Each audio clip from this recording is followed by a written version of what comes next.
Full screen, sir. Okay, sure. I will.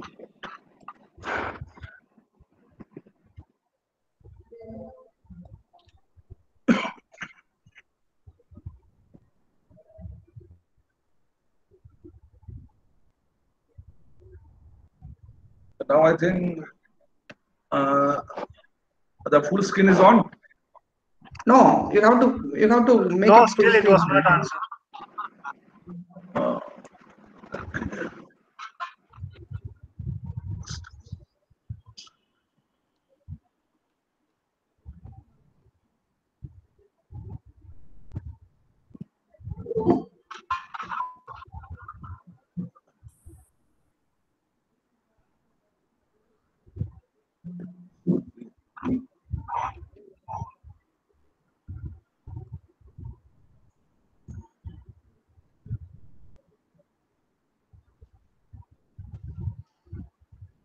No, I have made the full screen.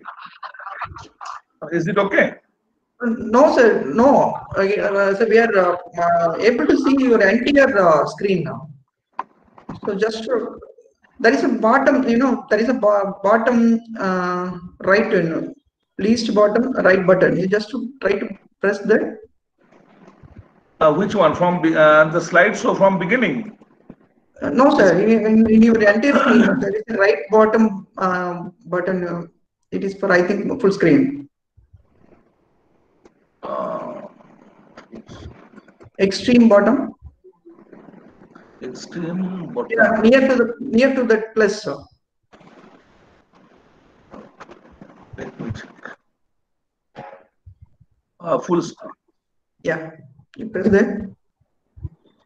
Now is it okay? Sir, Control Shift F. Control Shift F. Okay. Thank you, sir. Okay, now it's okay.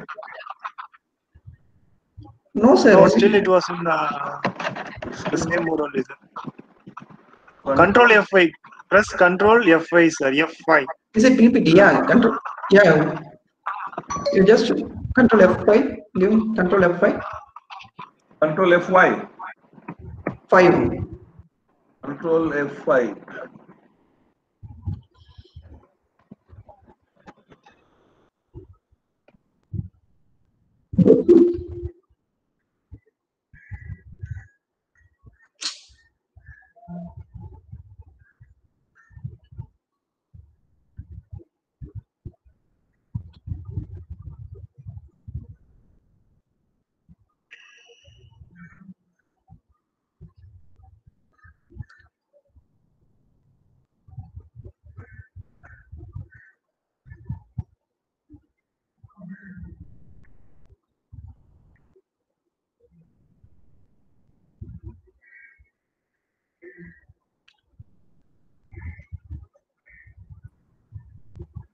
Hello. Yeah. Tell me, sir. And can you see the full screen? No, there no, is sir. no. Start There is no presenting. presentation screen now. Now the Now there is presentation. no shared from you, sir. Yeah, now it is. Your But it is entire not screen in is full visible. screen, sir. I do not know why it is not showing the full screen, because I have shared the full screen option. I press the Control F5 button. Okay. Now what to do? So you just try to fit the screen within the space available itself. We shall start the session, sir. Okay, okay. Okay. Let me try it. Yeah. Yeah, that's enough, I think. And now is it okay? Little bit zoom in. Yeah, it is visible only, sir. Now it is visible only. Yeah, it's But okay, if I it is in think. full screen, it will Yeah, be it's better. okay. Sir, go for the slideshow, sir. Yes. Sir, please zoom in. Now is it okay? Go for slideshow and then you begin. Yes, I have pressed the slideshow button, and in my screen I can see the full screen. From current slide. From current slide, sir. Okay. Please click Yes. from current slide. Okay, from current slide. Now is it okay? Now is it okay? No, sir. So we are. Parasit is not visible, sir. Sir, please, zoom in. Otherwise, Please zoom percentage. Sorry? sir, the parts can You please reduce the can zoom their screen.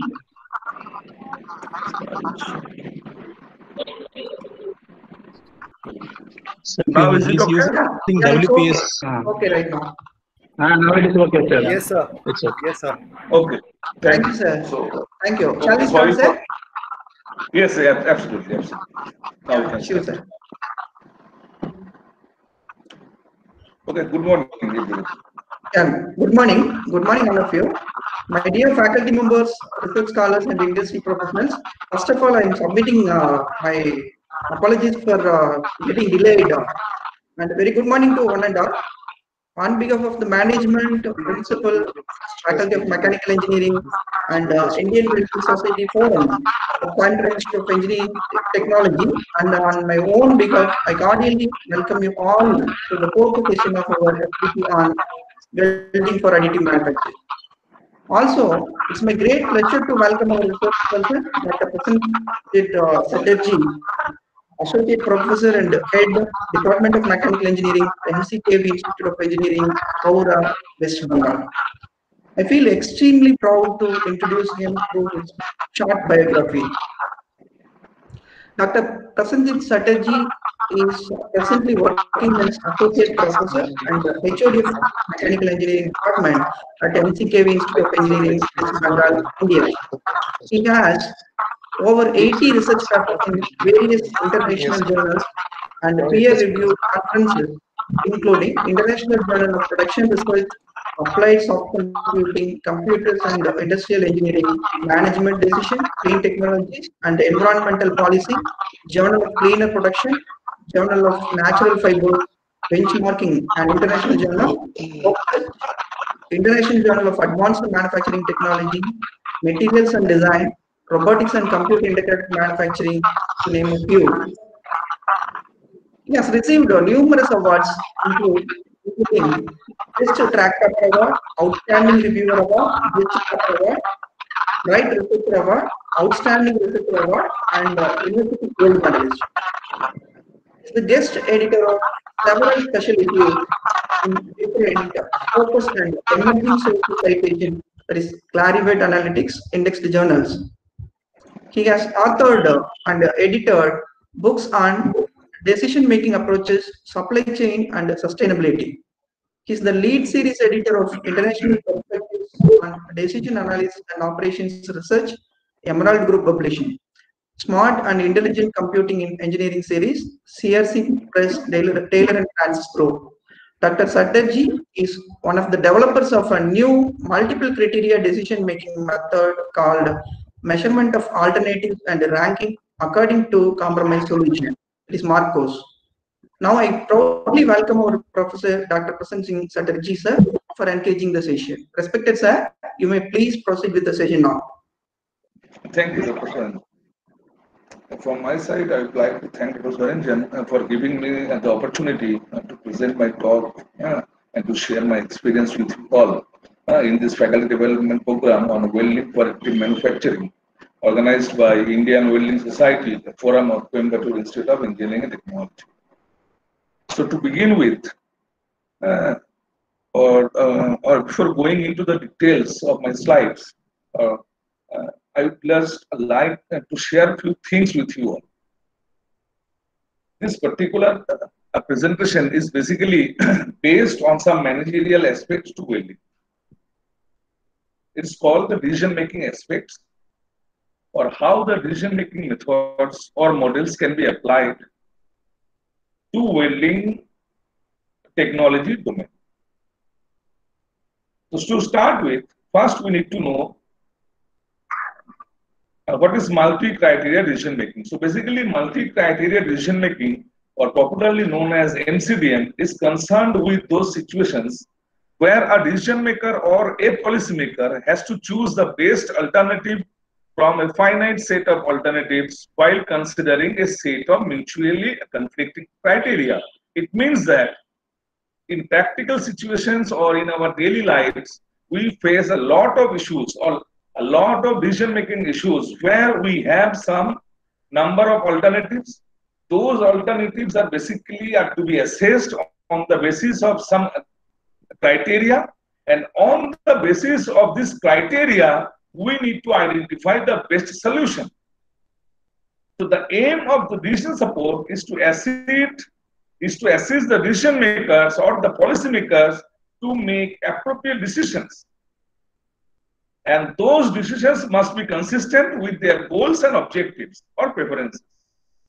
Like if we take the example, in our daily life, important questions like what options is best for us, or what model will suit for our application, or what hotel will be the best one, or what destination should we choose, who is the best candidate, or which one will fit our requirement.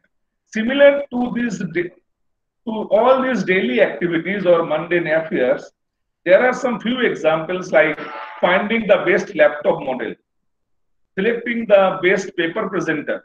So if we analyze all these examples or questions, then you can find, okay, whenever we go to any market or shop to buy a laptop model, then the decision maker or the customers, they have their own predefined criteria like cost, then the features of those models. So all these parameters are basically called as the criteria.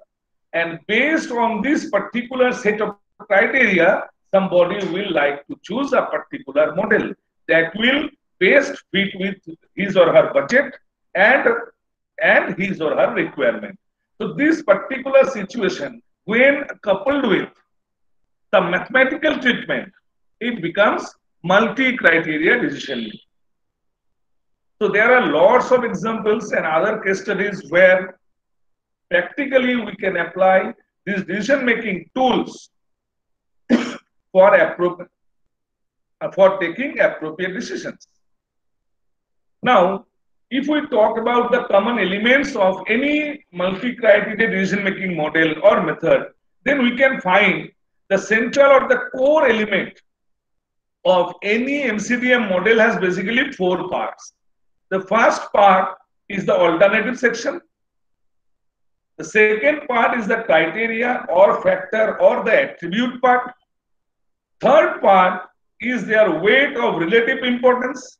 And fourth one is the measurement of the alternatives based on this predefined set of criteria to identify their overall score.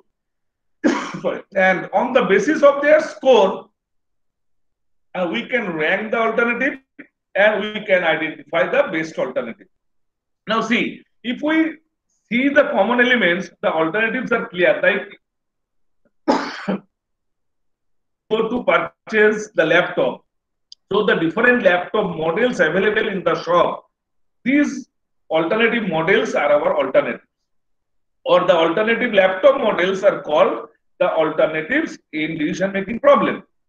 And the criteria means the predefined set of criteria. That means either it may be price or the hard disk size or the similar technical features on the basis of which a laptop is to be evaluated.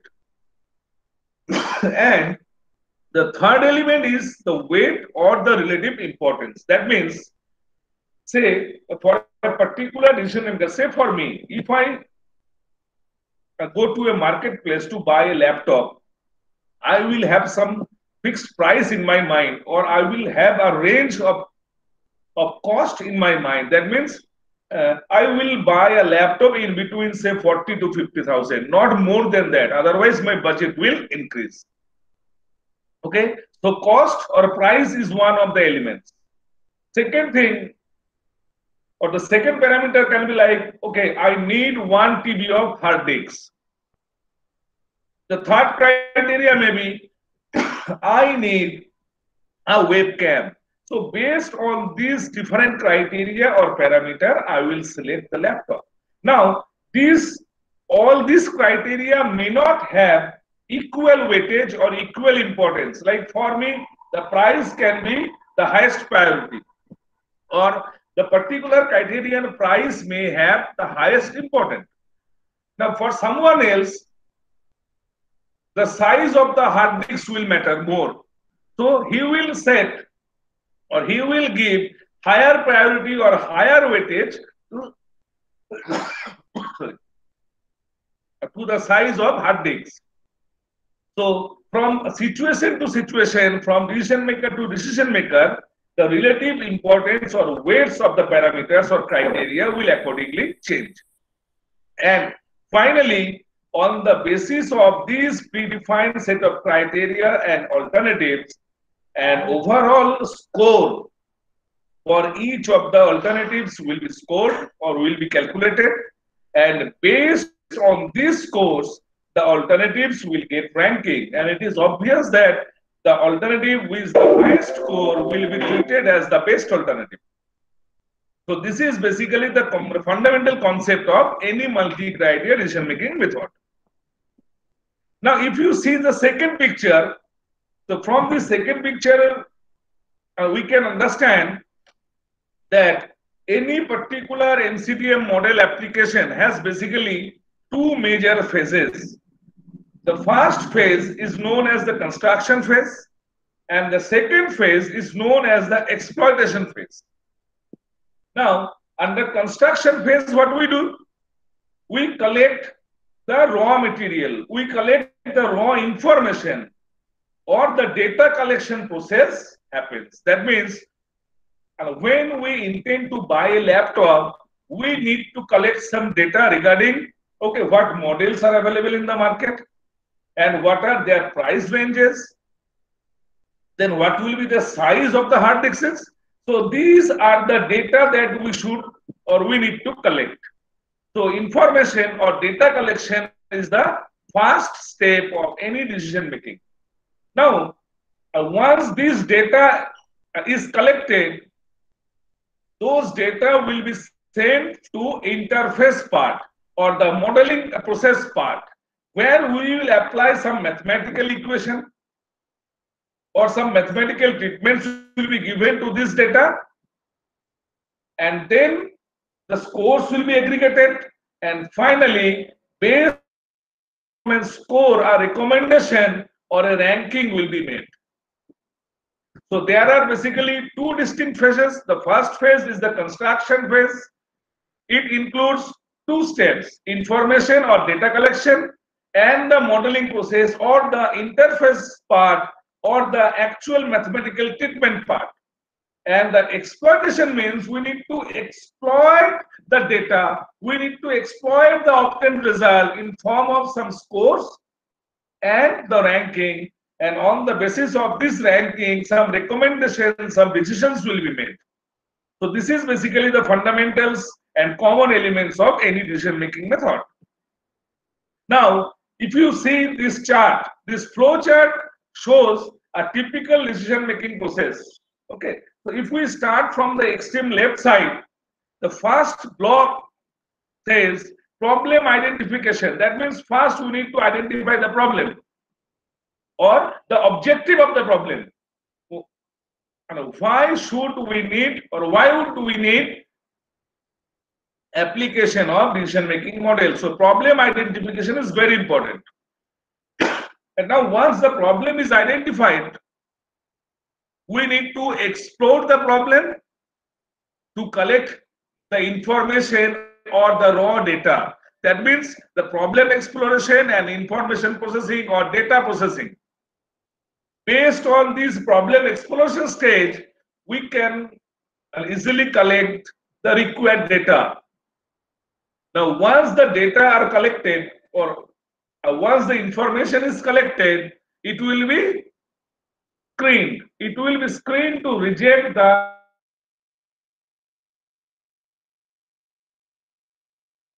information or data set, and we will keep only those data which will be relevant to the application or to the problem.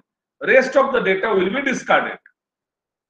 Now, based on the screen data, we can develop the decision matrix. The decision matrix means The decision matrix will consist of the list of alternatives, the list of criteria, and the value of each alternative with respect to each of the criteria. Means we have, say, 3 laptop models. Okay, after shortlisting, we have identified 3 laptop models which fit to our budget. Rest of the models are discarded because either their technical features were not up to the mark or their price did not suit us. So based on our predefined requirement, our budget and other constraints, we have shortlisted, suppose, only 3 laptop models and some technical features or criteria like the price, hard disk size, and other technical issues. Now, this matrix is called the decision matrix. So, based on the shortlisted data, first we need to develop the decision matrix. Now, once we have the decision matrix, then we can apply the actual modeling process. Now, the application of the modeling process or the mathematical treatment to any MCDM method starts with data normalization. Now, what is data normalization? See, data normalization means we need to convert the raw data into some dimensionless data so that each and every criteria can be comparable to each other. Like, we have 3 laptop models and we have 3 parameters like cost. Now, as we all know, the unit of price is rupees. Now, the second criteria was hard disk size. Its unit is a TB. That means the unit of rupees and the unit of TB cannot be comparable. So, by the application of this normalization tool, we can remove or you can make the data dimensionless so that all the data can become comparable to each other. And through this normalization process, we can make the data in a range of 0 to 1. That means all the raw data will be converted into a data set which will range from 0 to 1. And we have some particular mathematical equations for these normalizations. Now, once the data is normalized, we can apply the aggregation. Aggregation phase starts here. After data normalization, the aggregation equations will be applied to calculate the overall score of each alternative with respect to all the criteria. And based on these overall scores, the results or the rankings will be declared. And once the best alternative is identified, so after identification of the best alternative, then one of the major stages starts: validation and sensitivity analysis. That means until any sensitivity analysis is performed, we cannot say now whether this particular mathematical model has given you a good result or not. So to validate the result or to validate the model outcome, we need to go for some cross-checking. This cross-checking is known as sensitivity analysis. Okay. Now, if sensitivity analysis is required, then we need to make a mathematical sensitivity analysis. And if the sensitivity analysis reports also suggest us that yes, the already identified alternative is the best alternative and you should select it, in that case, we will go with the identified best alternative and the process will end. If in some cases, if the results of the model and the results of the sensitivity analysis do not match, in that case, either we need to check our raw data or we need to check the mathematical treatments. There may be some errors either during the data collection phase or during the aggregation phase or during the modeling phase. So we need to cross-check each of the steps and we have to identify the error made. So this is basically a typical decision-making process. It is a general concept. It can be applied to any situation. Now, fundamentals of welding consumables. Okay, so these are the most important the parts of our today's presentation. So, as we all know that mechanical welding applications require weld joints to withstand direct mechanical loading, different stresses caused by thermal gradients and thermal cycling. That means when once a welded joint is made, it should not fail due to mechanical loading. It should not fail during the either the development of stress, strain. It may be thermal stress. It may be any type of other stresses, or due to thermal cycling, the welded joint should not fail. So these are some fundamental requirements of any welded joints.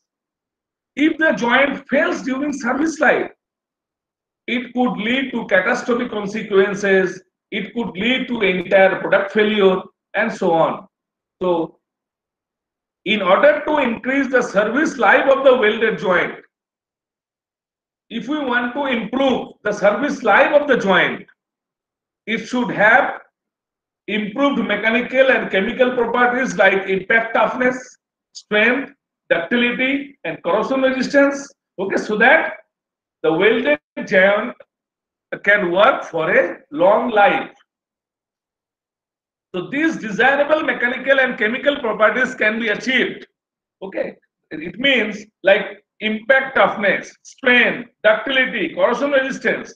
So these improved properties in the welded joint can be achieved either by proper material selection, like we need to properly select the filler material, we need to properly select the electrode to be used, we need to properly select the shielding gas set from alternatives.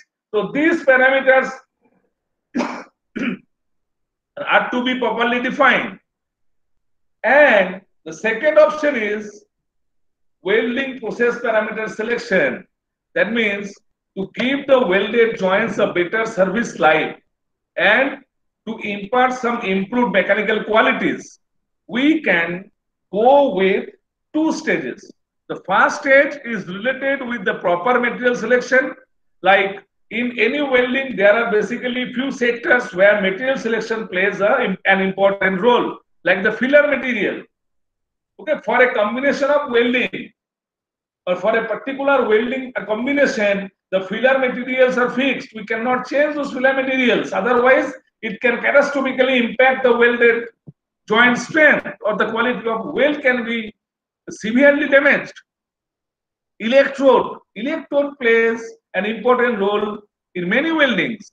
Shielding gas, it also acts as a protecting device between the actual welded area and the environment. So to protect the actual welded joint or actual welding area from the environmental impact, we need to choose the shielding gas very minutely. And obviously the final option is to select welding process parameters. That means we have to properly identify the different process parameters on which a good welding will depend, like its voltage, its ampere, flow rate, everything. So all these parameters are called the welding process parameters, and the setting of these process parameters are extremely important to get a good quality welded joint. Now, our today's presentation will be focused to the selection of filler alloys. Now, first we need to know why the selection of our filler material or filler alloys plays an important role. The selection of appropriate filler is an important aspect for any welding process.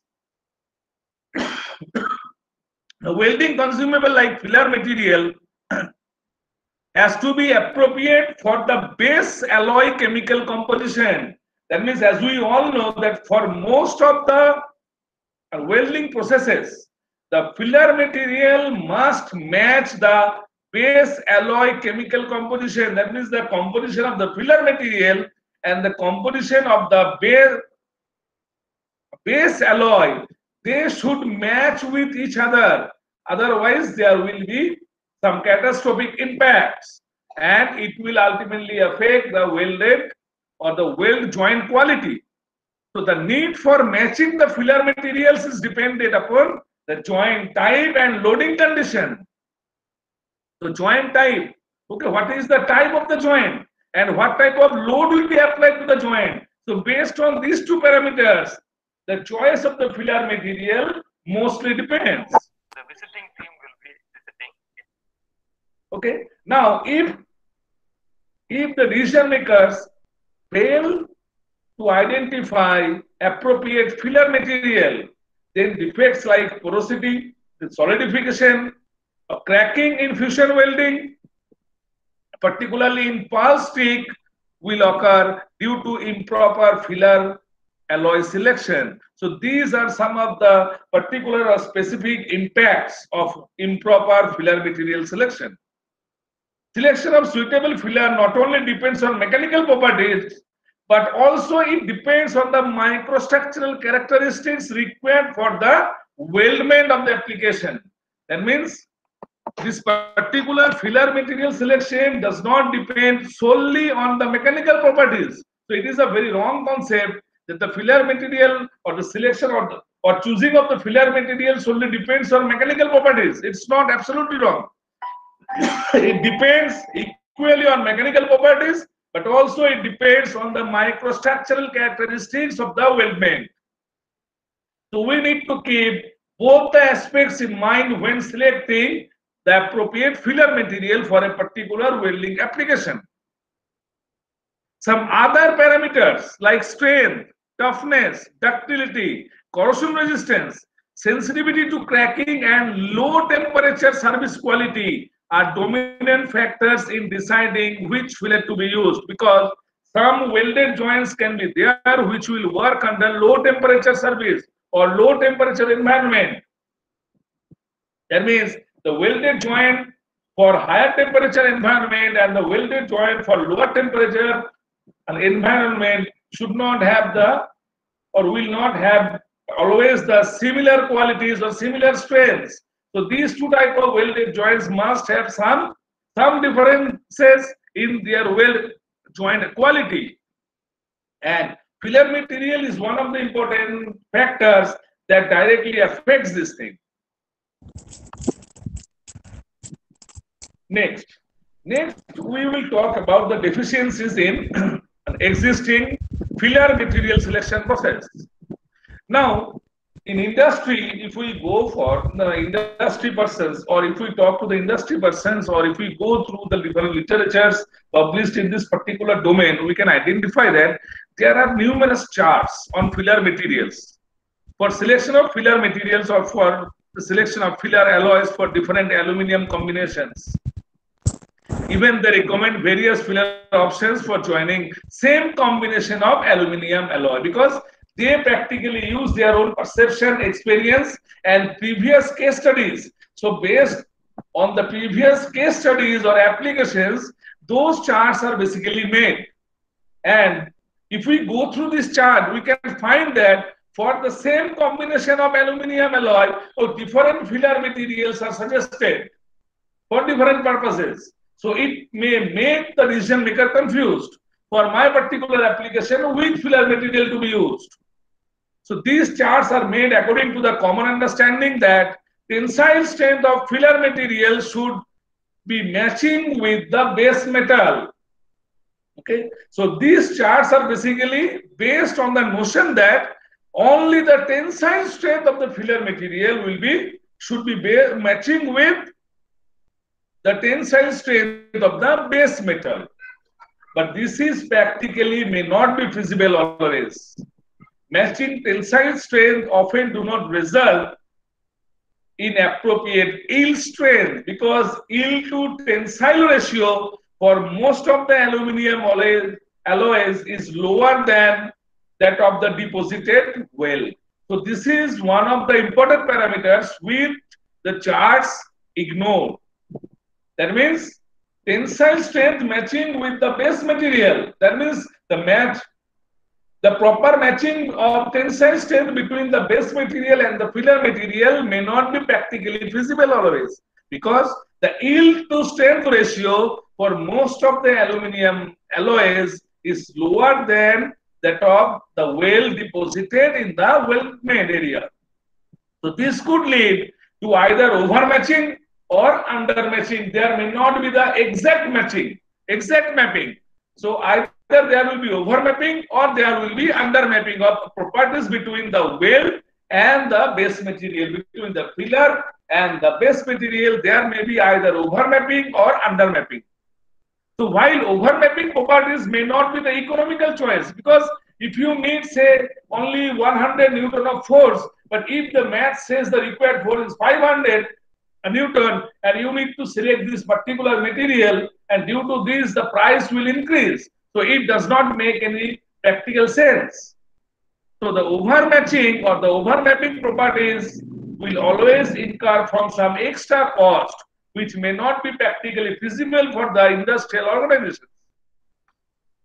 And undermatching properties could lead to failure of components, because as the parameter values are not up to the mark, are not up to the standard.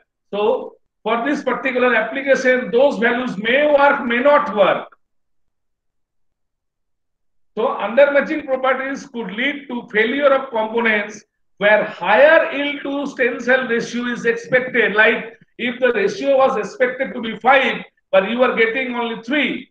So 3 will never match with 5. That means the requirements of 5 can never be fulfilled by 3. So there will be some compromise in the weld quality. And as a result, as there is a compromise in the weld quality, the weld can fail.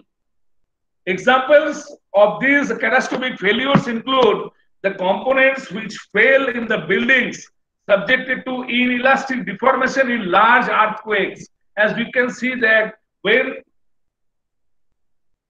the amount of earthquake in the Richter scale goes beyond 7.58, then there are catastrophic failures in the components of building subjected to inelastic deformations. Then one more example is the rollover protection devices for construction equipment. So all these things may fail if there is a mismatching, particularly if there is undermatching. In that case, the selected filler material may not be actually suitable for the particular application intended. But as we do not have any other option, so we need to compromise with the weld quality.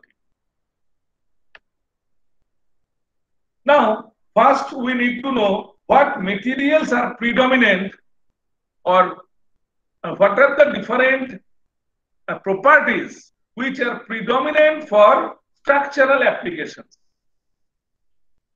Yield strength. Yield point, as we all know, that yield point generally represents the upper limit of the load in design, how much it can withstand practically.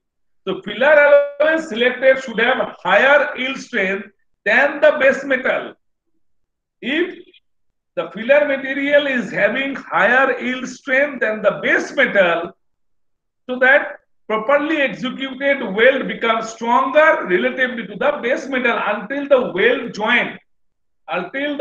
joint becomes stronger as compared to the base metal, it will never work properly.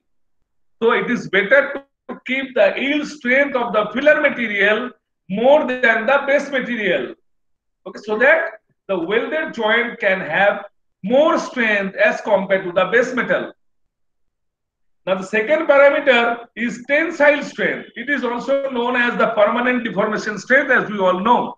In applications where groove joint is to be made or groove welded joint is to be made, the tensile strength of the weld is critical, as the weld is usually placed in tension. As we all know that in case of welding applications, welded joints are usually placed under tension. So welding of aluminum, fabricators rarely obtain a weld that is strong enough as compared to the base material. So tensile strength also plays an important role for selection of filler material. Percentage elongation, it is the next criteria. Next important criteria is percentage elongation. It represents the ductile behavior of the weld main.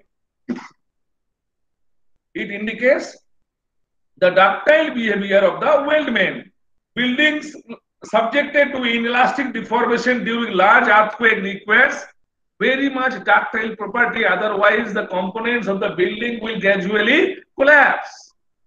So large buildings will require inelastic deformation during earthquake. So ductile property is very much important for the construction point of view. Increased ductility rating of filler materials indicate greater ability to deform plastically, and when plastic deformation occurs, sudden collapse can be avoided and redistribute the load and thereby decrease the crack propagation sensitivity. That means when the filler material have enough percentage elongation property or good elongation percentage elongation property, the filler material will have a greater flexibility to deform itself plastically and to redistribute the load applied on it in a wider amount of area, and thereby it will reduce the crack propagation sensitivity or crack propagation probability. So the percentage elongation is one of the major important criteria. Fourth one is the Brinell hardness. Higher hardness leads to higher resistance to plastic deformation. It is a fundamental concept that to resist the plastic deformation of any material, the hardness of the material should be higher. So this property is required in structural pipes and tubes because a lot of thick aluminum applications are found in the structural pipe and tubes, where the Brinell hardness plays one of the major important parameters. Aluminium hardness can be improved. It can be improved by adding some alloying elements. Like if we add up to 3% of magnesium with this aluminium, its hardness will be better. It gets improved hardness, and after adding this magnesium alloy up to 3%, the aluminium alloy will become excellent for aircraft body structure. The aircraft body structure that are made from aluminium alloy, that means magnesium alloy of up to 3% is added as an alloying element for improving its hardness quality. So in this way, the hardness quality of the aluminium alloys can be improved. Now the cost, as we all know, the cost of the weld will play one of the major deciding factors for any manufacturing industries. So the goal of fabrication of welding is to produce the weldment at a lower cost. The objective of any organization, of any company, will be to make the joint to do the welding at minimum cost involvement. The economics of weldment should be lower for low cost structural manufacturing. So low cost is one of the prior objectives of any industrial houses. Now the last one is longitudinal shear strength. The longitudinal shear strength basically is the shear strength which is required when weld usually stressed in parallel direction to the longitudinal axis of the weld. So longitudinal shear strength property plays an important role for those cases of welding where the stress occurs in parallel direction to the longitudinal axis of the weld. So for some cases, this particular parameter may be applicable, but in most of the applications, this parameter may not be applicable. Like in case of I-beam sections of bridge structures, this longitudinal shear stress concept is very much applicable. So these 7 or 8 criteria are the most predominant factors that we have identified from after having a huge amount of exhaustive literature survey. From an exhaustive literature review, we have identified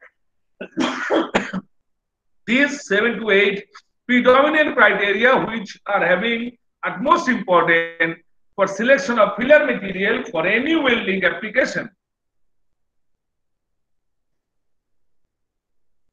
Now, 2 more properties are there. These are the transverse shear strength as compared to the longitudinal shear strength. So this is also required where the shear strength of the weld is critical and the weld usually traced in shear in direction perpendicular to the longitudinal axis. The first one was along the longitudinal axis. Now this one is perpendicular to the longitudinal axis. The honeycomb structure is one of the examples where transverse shear strength plays one of the vital roles. Now, the last parameter is the impact strength.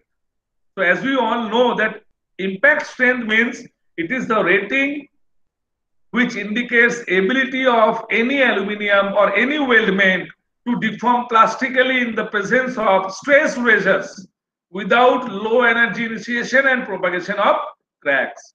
So impact strength should be more for all the filler materials to avoid low energy initiation and to avoid the propagation of cracks on the surface of the weld joints.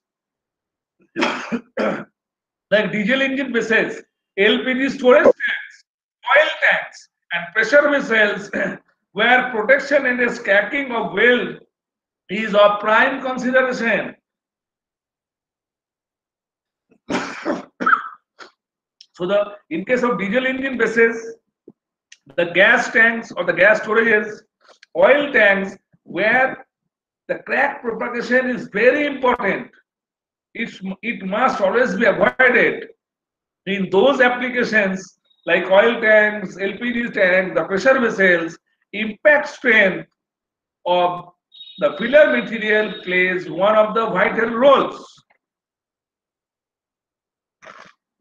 Now, based on the predefined or based on the previous slides on the decision making or the multi-criteria decision making and the subsequent analysis of the important parameters or the factors which directly affect the filler material selection, now we are coming to a recently developed mathematical method called Marcos.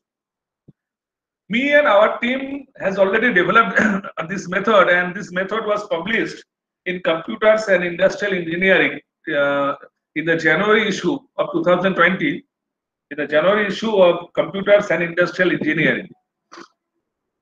The full form of Marcos is measurement of alternatives according to the compromise solution. So Marcos method is basically based on defining the relationship between alternative and some reference values. That means ideal and ideal, anti-ideal, alternative. Like, see, first we need to understand the concept of ideal and anti-ideal alternatives. Okay, so alternatives we know. If we want to buy the laptop, there may be lots of laptop models in the shop. So these laptop models are the alternatives.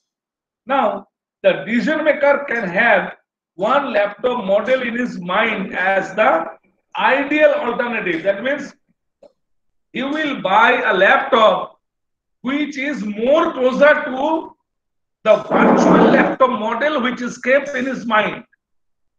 That ideal or the anti-ideal alternative does not practically exist. But the decision maker has a predefined or pre-mindset that yes, my selected laptop model should be as closer as to this best alternative that I have in my mind, or it should not be like the laptop model which is called anti-ideal alternative. So ideal alternative and the anti-ideal alternative, these are two virtual alternatives which practically may not exist. In some cases, it can exist.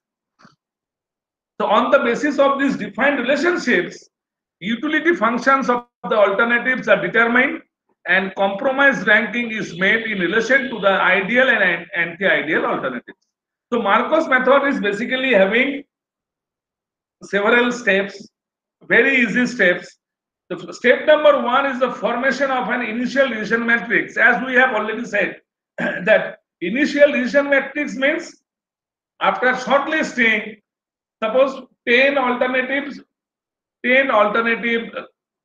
laptop models were shortlisted. So these 10, if we put these 10 alternative laptop models against each of the parameters set. That means in the row wise we will put the laptop models, in the column wise we will write the criteria C1, C2, C4. C1 may be the price, C2 may be the hard disk size, etc. So this particular matrix is called as the decision matrix. So formation of an initial decision matrix after shortlisting the criteria and the alternatives. Step 2, formation of an extended initial matrix. This step includes, or in this step, the already or the previously developed initial matrix is further extended by defining the two actual alternatives, ideal alternative and the anti-ideal alternative. Anti-ideal alternative is the worst alternative, while the ideal alternative is the best alternative or the alternative with all the best characteristics or features. That means the ideal alternative is the alternative which is having the best features among all the alternatives, but its price may be extremely high. So this is called ideal alternative, and just opposite to it, anti-ideal alternative means a virtual alternative which has all bad features or whose features are all not at all acceptable. We should avoid those features. So this is called anti-ideal solution or anti-ideal alternative. So in the revised or the extended decision matrix, we need to add this anti-ideal solution and the ideal solution we have to include in the original decision matrix. And this matrix shows, the matrix 1 shows you the extended initial matrix after inclusion of this anti-ideal alternative and the ideal alternative with the original decision matrix. Step number 3, as we already discussed, normalization of the extended matrix. As we said that all the different criteria will have different dimensions, different units. So to make them or to bring them in a comparable way, we need to make them dimensionless so that they will be converted into only numbers, and the numbers will range from 0 to 1. This phase is called as normalization. Now, step number 4 is determination of the weighted matrix. The weighted matrix is nothing but the multiplication of the normalized matrix with the weight. The weight of the criteria or the relative importance of the criteria can be estimated by different approaches. Two most famous approaches I must mention. For the problems where the Cripps numerical values are available, we can apply the objective weighting technique or the entropy method. But where we do not have direct Cripps values, in that case, we can apply subjective weighting technique like analytical hierarchy process, AHP, or analytical network process. So there are lots of other weighting tools available in NCDM domain. Based on the decision maker's experience and expertise, he or she can choose any of the tools. Step 5 is the calculation of the utility degree of alternatives in relation to the anti-ideal and ideal solutions are calculated. So using these equations, Ki minus and Ki plus, we will calculate the overall utility degree of the alternative or the overall utility score, SI. So SI basically represents the sum of the elements in the weighted normalized matrix. Step 6 is the determination of utility function of the alternative.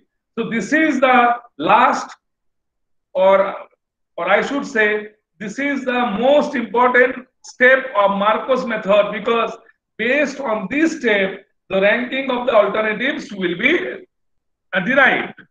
So utility function is the compromise score of the observed alternative in relation to the ideal and anti-ideal solution. And this FKI indicates the overall utility score or overall utility score function for the alternatives, and on the basis of these FKI values, the alternatives will be ranked. That means higher the score of this FKI, better is the position of the alternative in the ranking pre-order. So once we have this FKI value, by using these two equations, we can derive the ranking pre-order of the alternative is based on the final values of these utility functions. The best alternative will have the highest value of this utility function. That means the alternative which will have the highest value will be ranked 1, and the alternative with the lowest value will be ranked as the worst alternative or the last ranked alternative. So in this way, Marcos method basically process. It has only 6 simple steps. Then all the numericals are very simple, and during our development of this method, we used almost 80 case studies to establish its mathematical validation. And that paper was published in Computers and Industrial Engineering. Now, an case study, we will take one example. The case study of this similar aluminum alloy combination of 50830 and 6061 T651 for extrusion applications. This 5083 and 6061 T651, as we all know, these are the very commonly available aluminum alloys. Okay, so that means to join these two dissimilar aluminum alloys, we need to identify the best filler material for this particular welding application, and this welded joint will be used for extrusion application. Okay, so this is called the decision matrix. After going through the different literatures, we have identified all these values.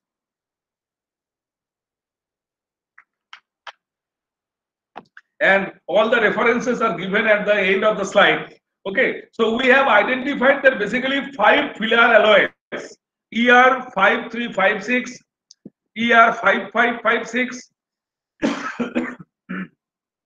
ER5183, ER5654, and ER5554. So these 5 filler alloys material or filler materials are commonly used for welding of aluminum alloys of this similar nature. That means to make the welding joint of 50830 and 6061 T651 welding joint, these 5 filler alloys are normally used.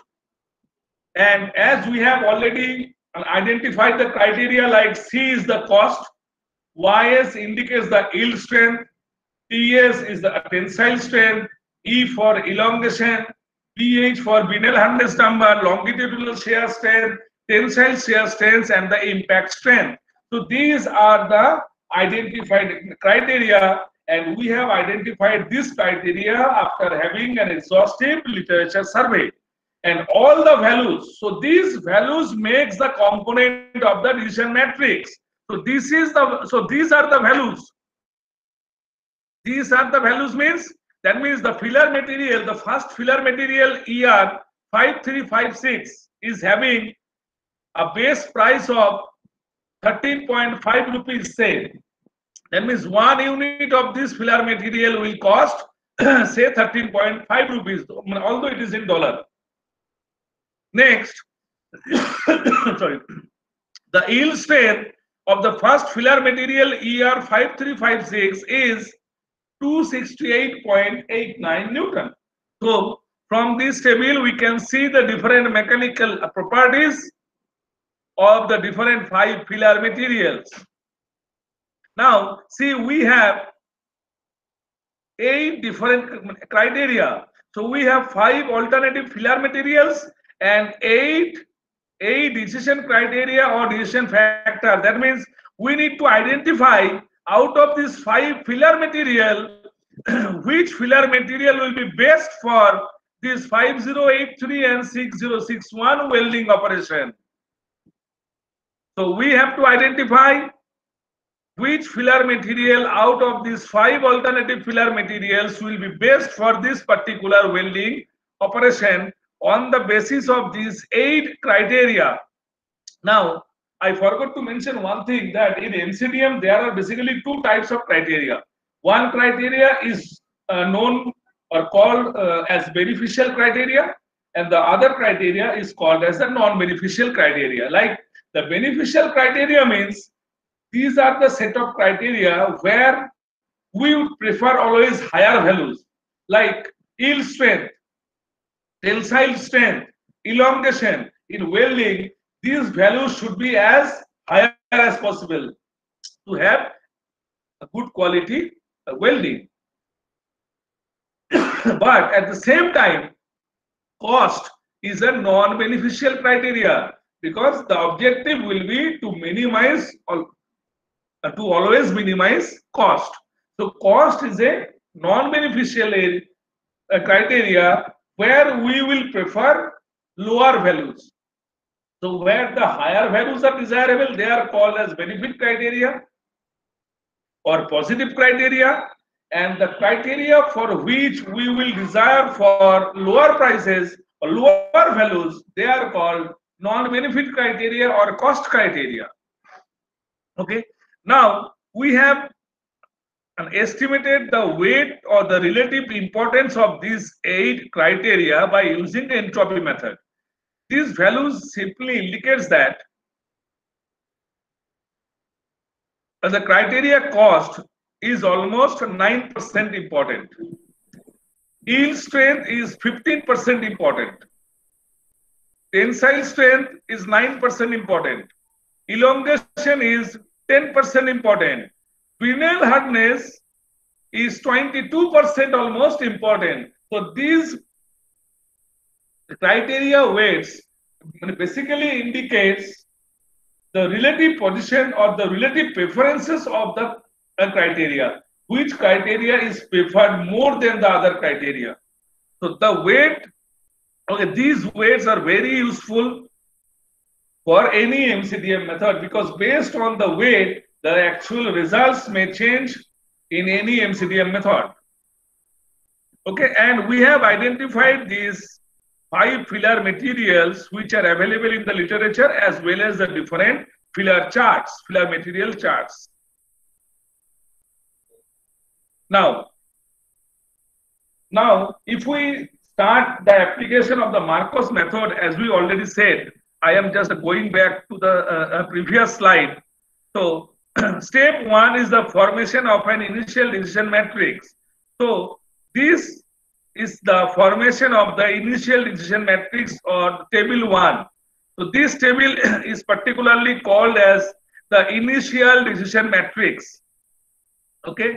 Now, if we go to the step 2, formation of an extended initial matrix by inclusion of anti-ideal alternative and the ideal alternative.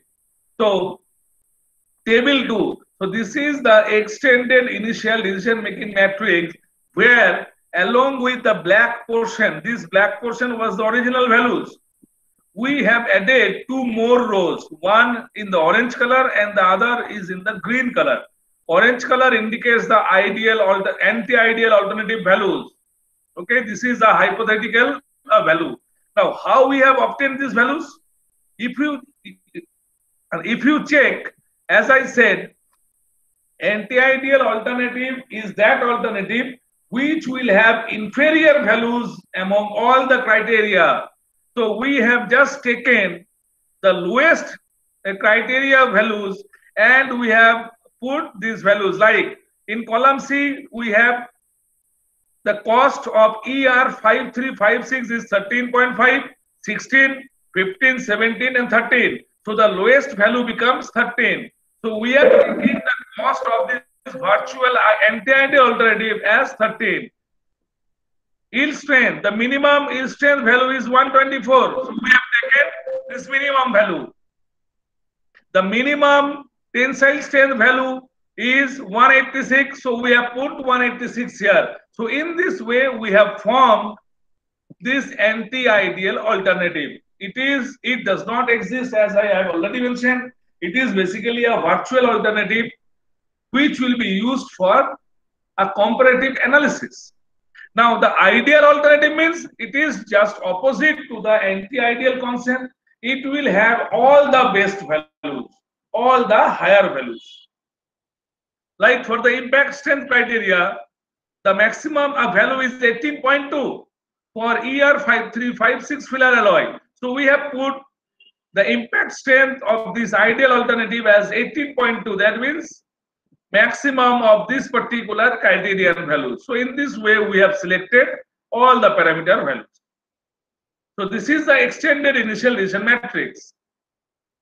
Now, so it is the normalized decision matrix. Now see, in this matrix, we can see cost, yield strength, tensile strength, elongation, Brinell hardness, longitudinal shear strength, tensile shear strength, and impact strength. All these criteria are having different dimensions or different units of expression.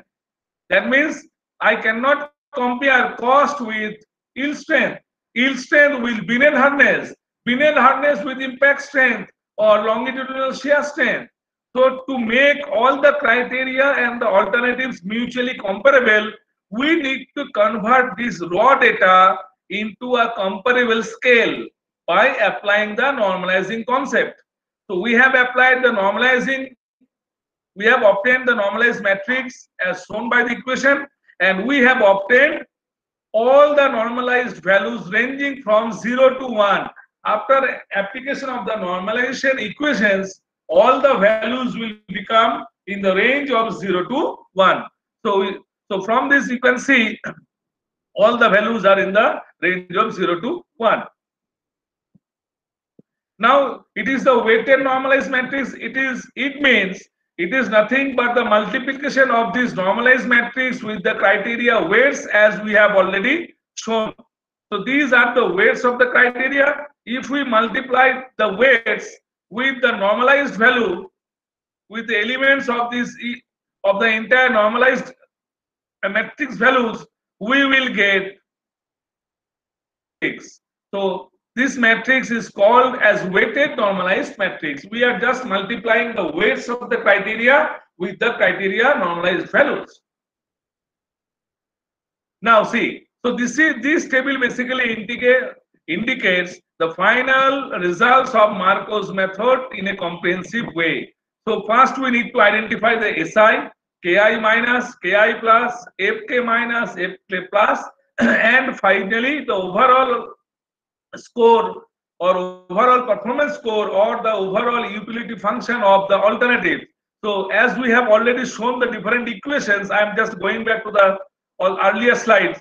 So based on these equations, based on this Ki minus, Ki plus, Si,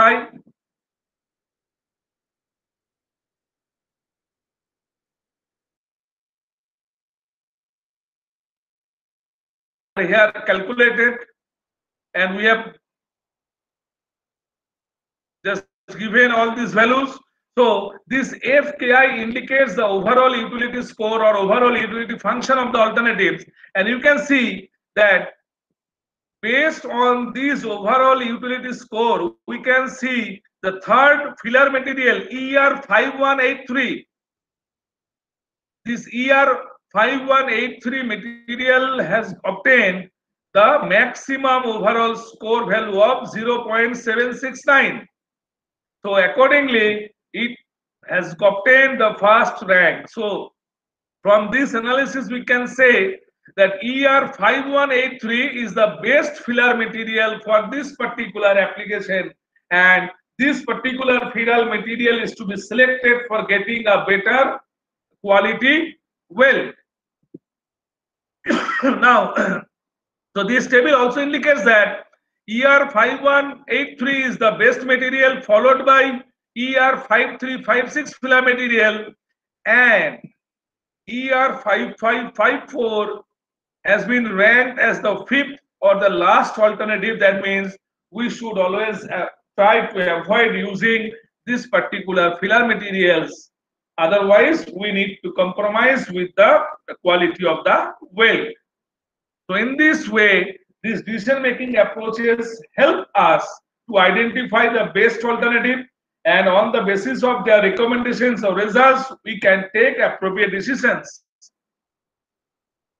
Now, we have also compared our result with some well popular MCDM methods which are already available in the literature. Now, we have used or we have compared the ranking of Marcos method with Topsys, Mebag, Vickers, and Merca methods, and you can see that in almost all of the cases, the rankings given by the Marcos method exactly matches with Mebag, Vickers, and Merca method. There are slight variations in case of Topsys, which have been explained. The reasons behind these have been explained in the next slides. So this is a comparative study.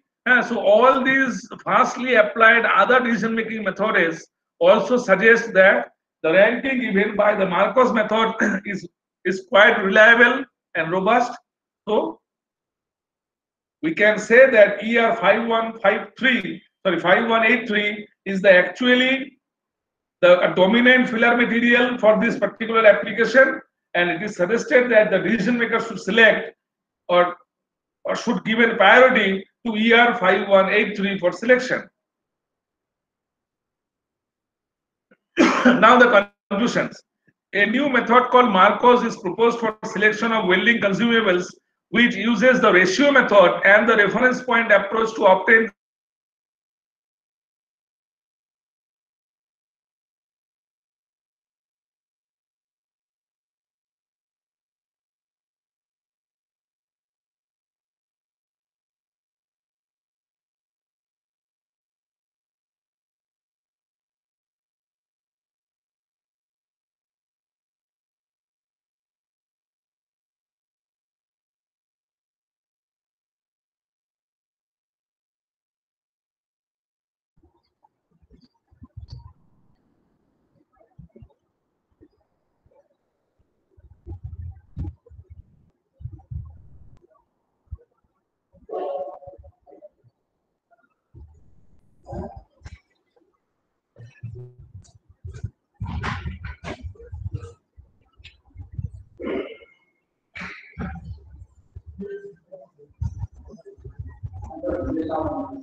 Good afternoon. So I think there is a network issue in resource person's place. I think so. I have contacted him. So I let him join within a minute. Please wait.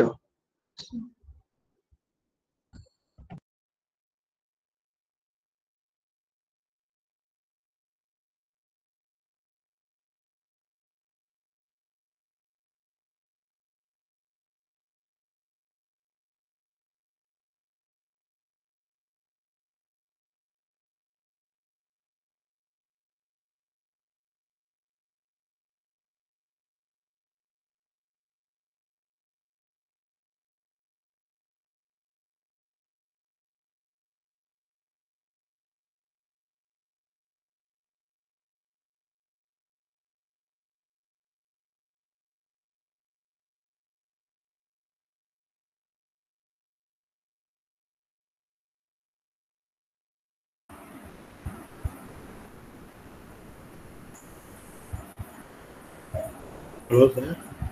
Sauri Rajan, sir. Hello. Sauri Rajan. Yeah. Tell me, sir. Yeah. Session over on Varla or no? Presentation. It's approaching to the conclusion. Okay. Yeah, presentation is. I think there is a network problem in SARS place. Okay, So we that is will why, wait for yes, 5 more times. Disconnected. So let us wait for a minute. So I have contacted his phone. Unfortunately, he couldn't pick up. So now Rajan is presenting. Yeah, somebody is presenting something. So no issues. So Hello. I think Sar is in line. Hello. yeah, let me check. Yeah, Sir is back to the session. Sir? Yes. Yeah. And it was suddenly get disconnected. I'm sorry. Oh, no problem, sir. You can please start proceed. No, my presentation is finished. Oh, okay. I think that is approaching the conclusion. So okay, so we have few questions in the chat box. Yeah, absolutely. Yes. Yeah, we will discuss about those questions. So first of all, let me thank you. Thank you very much for your time. I know you are very busy with the publications and etc. And apart from the academics, and you are doing excellence in the field of research. So first of all, let me thank on behalf of our Coimbatore Institute of Engineering and Technology and IWS Forum. Let me thank you. I thank you very much for spending your valuable time with us, and your session on multi-criteria decision making is very useful for the youngsters who are all going to start pursuing the research in the field of welding. So thank you very much, sir. Thank you so much. Thank you. So shall we discuss the questions available in the chat box? Yes, sure. Yeah, sure. So the first question from Jackson Patel, sir. Please give the title of the article related to developed model and also give the name of the journal. So you have published, so I think during the introduction I have mentioned that. Yes. Yeah, I think Yes, the question is about that. Yeah. Okay. The name of the journal is Computer and Industrial Engineering. Okay, and if you search in the Google by just typing the method name, Marcos method, Marcos MCDM method, the first paper will appear in the Google will be the original paper that we developed in computers and industrial engineering. And if you can call me, I can give you or I can mail you the paper also. It's not an issue. Okay, thank you, sir. Next question from again Jackson Patel, sir. What is the difference between TOPSIS, TOPSIS, and Marcos methods? Yes, absolutely. See, the basic concept of TOPSIS and Marcos method is basically same. TOPSIS is a distance-based method. Marcos is also a distance-based method. But the main issue in TOPSIS is that TOPSIS considers that the best alternative must have the closest distance to an ideal solution and further distance from the anti-ideal solution, which practically makes the total scenario impossible, because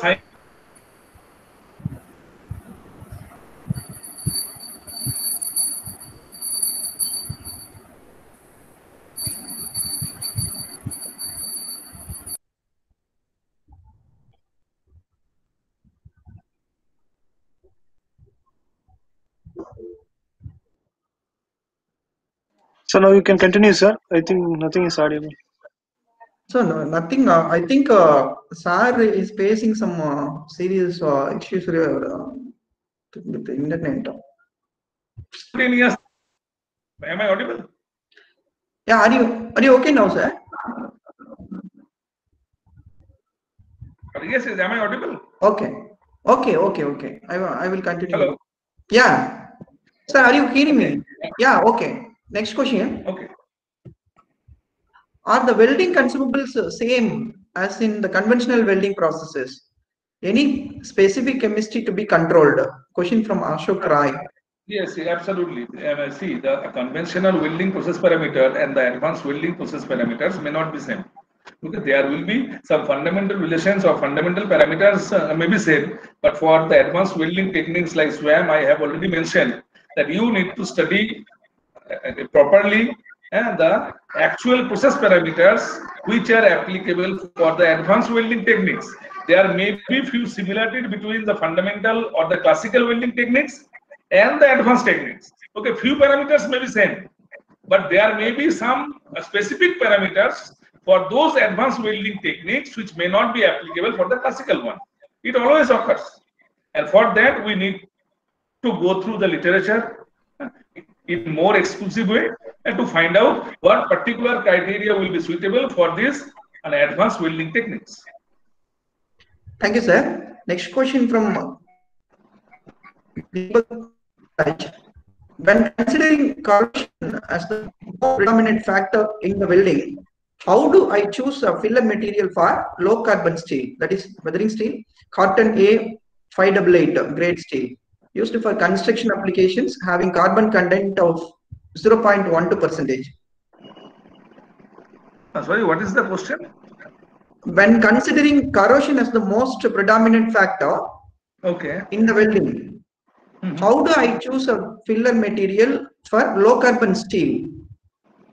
See, for the all the filler materials that I have shown, they are basically used for the construction purposes. Okay, so you can use the same modeling approach, because for all these filler materials that we have used, these aluminum filler materials, the ER51, 53, 5356, all these materials are highly suitable for the construction purposes. I have already mentioned in my slide.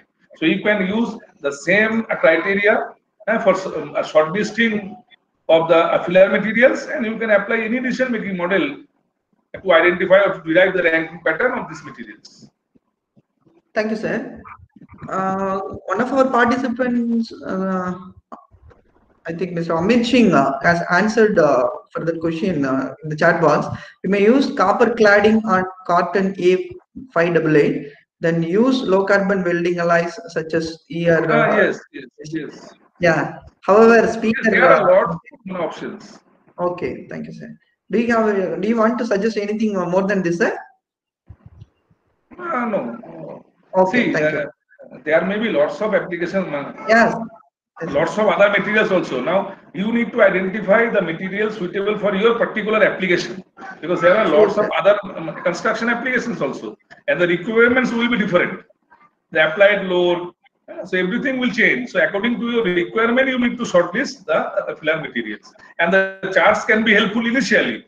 But yes, what material or what filler material will be exactly best suited for you? For that particular thing, we may need the help of the decision-making models. And that is the objective of this presentation today. Yeah. Okay. Next question from Surya Narayan Maharana. How to execute this method to get all these values? I don't know. How to execute means all the equations are given. So you have to put the equations. You have to put the value. See, each of this Marcos method is having 6 steps.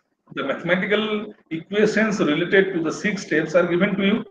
So just you need to study these mathematical equations. You have to feed the data with the mathematical equations. The first step is the development of the matrix. Matrix means the decision matrix, which consists of the alternatives and the criteria. So once we have this raw data, okay, based on this data, we can apply all the equations shown in the paper or in the slides. It's very simple. And I think he's asking particularly about a software, I think. So we have applied, or we have used only MS Excel, and no software is actually required. You can do all the calculations manually for smaller problems. For larger problems, you can use a simple Excel files or Excel sheets. No other particular software is required here.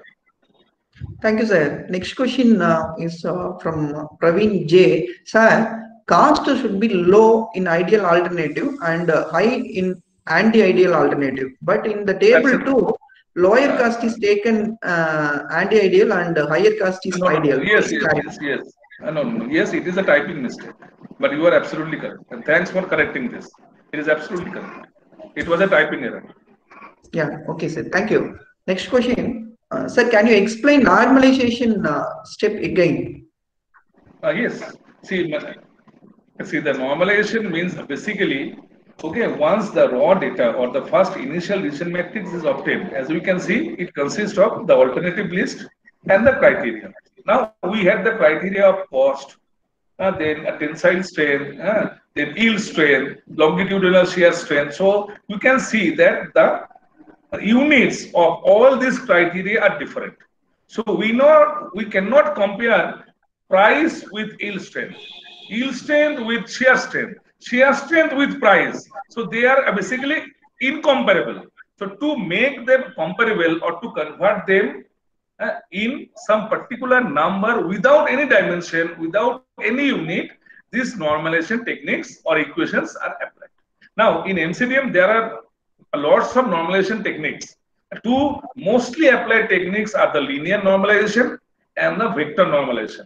This Markov method is based on linear normalization technique, whereas Topsis method is based on vector normalization technique or the square root normalization, as we normally call it. So the main objective of this normalization is to make the original data into dimensionless data, so that all the criteria will become mutually comparable, and the range of the data will become from 0 to 1. Okay, thank you, sir. Next question from Mr. Sivasankaran, sir. Sir, whether quantitative tools used in research can be patented for grant, or only product can be patented? Yes, absolutely. Because I myself has a grant of almost 30 lakhs on these decision-making approaches in manufacturing domain, but it was on 3D printing. So you can also apply, but just we need to keep one thing in mind, that only mathematical modeling will not give you the funding. You must have some experimental parts along with this. Thank you, sir. Next question from Surya Narayan Makarana. Which software is being used to execute Markov's method? No software is used. You can do all the calculations in simple Excel sheets. Thank you, sir. Next question from M. Marichandi, sir. Sir, please explain for Topsis method and converted to fuzzy model, it is possible, Professor? Yes, absolutely. Topsis, see the mathematical equations for Topsis and fuzzy Topsis is not same. Okay, fuzzy Topsis means the fuzzy concept comes where we have uncertainties, where we do not have exact information, or where we do not have the Krebs values. So in those cases, we cannot apply Krebs modeling or Krebs methods. So we have to apply, or we have to go for fuzzy or interval or D number based MCDM methods. And fuzzy method is one of the classical techniques which can easily tackle the uncertainties involved in the decision making process. And there are lots of equations of this fuzzy Topsis method. You can download any of the papers and you can go through. It's very simple. Thank you, sir. Next question, I think it is the last question, I think.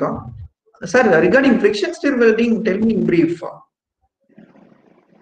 Sorry? I do not Sir, think that regarding it's a friction part stir of. It's, I think okay, this is it's sir, not part regarding of. friction stir welding, tell me in brief. Yes, I think friction stir welding is not part of this presentation because I focused on the mathematical modeling of decision sciences. So better you can contact to some other expert No problem, sir. who is an expert of this. Sure, sure. Next question, sir. I think it is from Manivel Murugan, Manivel Muralidharan B. Can we apply Marcos for Topsis problem if no definite solution arrives? Sorry, if more. Can we apply Marcos for Topsis problem if no definite solution arrives? No, if we apply Marcos or Topsis method, there will be a definite solution. It will always come. But you need to properly collect the data and you need to properly apply the methods. If we correctly apply the methods, there will be certainly some definite solution. Okay, sir. Thank you. So already we have addressed all the questions from the chat box. So it's the time to end the meeting. So let me thank you, sir.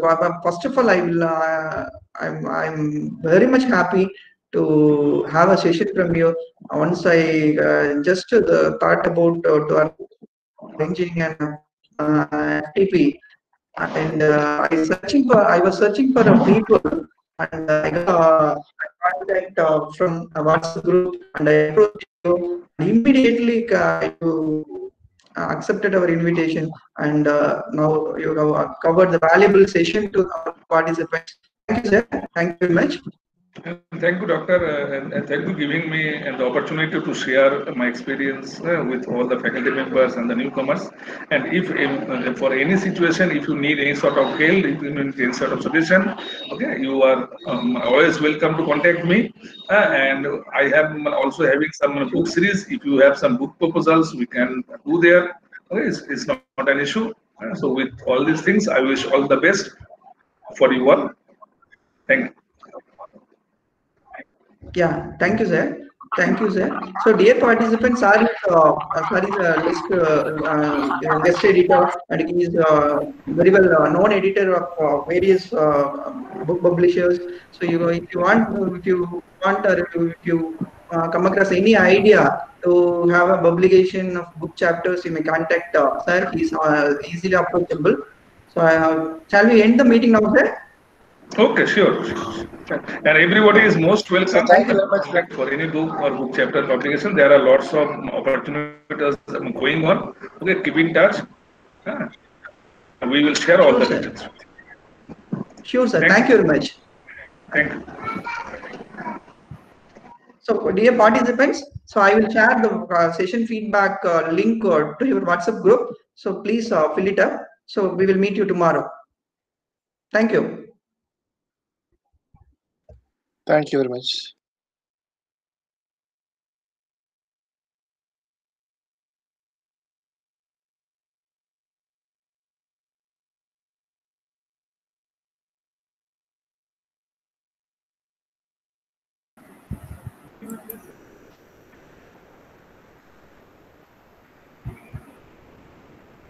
Hello.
How